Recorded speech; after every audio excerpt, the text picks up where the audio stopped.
Hi, this is David Saville. Are you living in the past? 11 days ago, I left paid employment. So for the first time in my life, I don't have a 40 to 50 hour commute or job to go to, and which means I get to create my days for the first time ever. See, for particularly the past few years, I've been coaching as well as working an office job. And that's meant that every spare moment has been filled with learning, with training, with coaching, with becoming better at what I do, with helping people, with writing something, recording videos, whatever it is that I'm doing. I would grab every spare minute I could. I also spend time with my family. Weekends have been for my girlfriend. I'd block those out because that was precious to me. But apart from that, every other spare moment was taken up. And when I was driving in my car, that was a time to practice things, to coach someone on the phone. I would do sometimes while driving.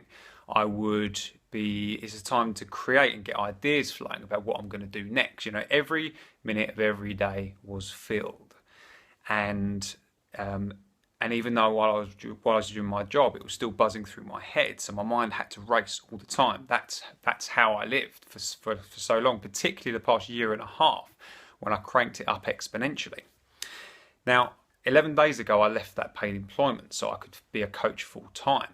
And yet, my mind is still racing. I still feel like I've got no time. I've got an extra 50 hours a week, essentially.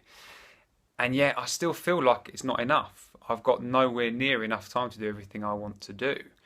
My days are full from the minute I wake up to the minute I go to bed. I mean, when I was working, I would be getting up at 6 a.m. roughly and going to bed sometimes at 1 a.m. for a lot of days. So that's a very, 5 hours sleep. And even then, I kept waking up with my mind racing with something. Now, I get slightly longer sleep, 6 to 7 hours. But my mind's still busy. It's still racing. Now, my coach, John, calls it escape the city mindset. Although I've left the job, my mind is still there. I'm still boxed in to that place. And that means that my thought processes and my feelings are still connected to that because it's still so new and I haven't released it yet. Now, in the past week, I have coached 5 new people I wouldn't have been able to coach because I'd have been working during those hours. Now, as well as helping those 5 people, of 3 of them, they each had a busy mind. Their minds was racing. And for each one, I gave an exercise to do to help clear that busy mind. Because creating space up here enables you to create, enables you to do so much more, to de-stress, and just to be able to do things that you would never be able to do whilst your mind is racing. You have to clear space to be able to fill it with something new, something creative, something better. So I gave them each this exercise. Now, the exercise is this. If you want to do it, if you have a busy mind, this is a great one. My friend Noam reminded me of this last week when I saw him. It's essentially you just block out 15 to 20 minutes a day and you sit in silence with your eyes closed and you just follow your thoughts. So whatever comes up, you follow it. You don't try and change it. You don't try and block it. You don't try and direct it in any particular way. You just, whatever comes up, you follow it. And you follow your thoughts wherever they may lead. Now, the way it works is if you imagine, they say we get about 30,000 thoughts a day.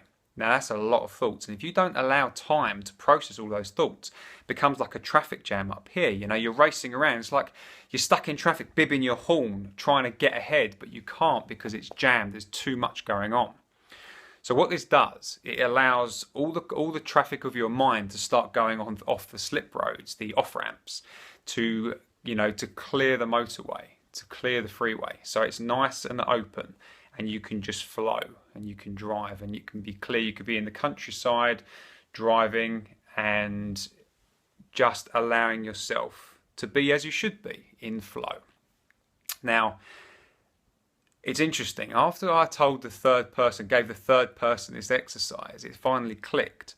I'm actually talking to myself as well, because obviously I've had this racing mindset, this thought of not enough time.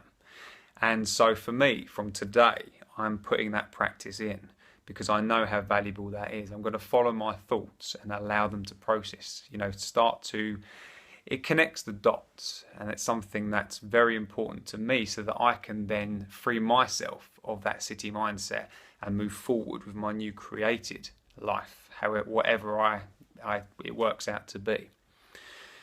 So with that, I've got a question for you, two questions really. Where are you living in the past? And what are you going to do to let that go? Now please comment below or message me directly at david@davidsaville.co.uk. See you soon.